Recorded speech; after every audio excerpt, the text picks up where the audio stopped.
Good morning students. आज आपण 2024मध्ये जी end same परीक्षा होणार आहे त्या परीक्षेमध्ये इंजिनिअरिंग केमिस्ट्री हा विषयाचा थोडा पेपर पॅटर्न बदललेला आहे, तो मी थोडक्यात तुम्हाला सांगणार आहे. क्वेश्चन नंबर 1 हा मल्टिपल चॉईस क्वेश्चन असेल. 5 युनिटवर 10 MCQ असतील, प्रत्येकी 1 मार्कांचा. सो क्वेश्चन नंबर 1 10 मार्कांचे क्वेश्चन असतील. क्वेश्चन नंबर 2 हा वॉटर टेक्नॉलॉजी ह्या युनिटवर असेल. त्यात 4 सब क्वेश्चन असतील. प्रत्येक क्वेश्चनला 5 मार्क्स दिलेले आहेत.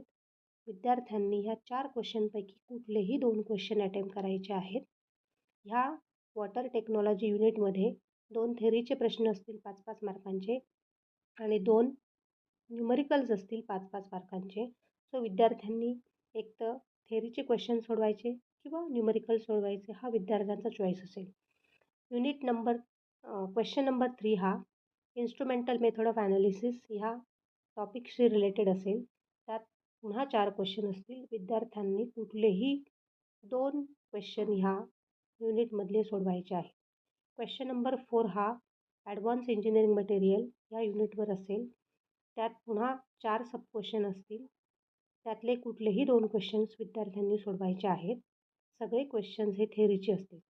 युनिट नंबर 5 हा एनर्जी सोर्स ह्या क्वेश्चन नंबर 5 हा एनर्जी सोर्स या युनिटवर असेल. त्यात 2 थेअरीचे क्वेश्चन आणि 2 न्यूमरिकल असतील. विद्यार्थ्यांनी 4 पैकी कुठलेही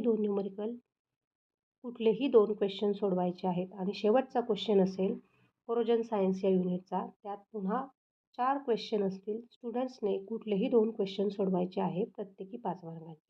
मग एक गोष्ट लक्षात ठेवा, 2024च्या पेपर पॅटर्नमध्ये एंड सेम ही 60 मार्कांची होणार आहे आणि पासिंग मार्क्स ह्या 60 मार्कांपैकी 24 मार्क्स मॅन्डेटरी असतील विद्यार्थ्यांना पास होण्यासाठी.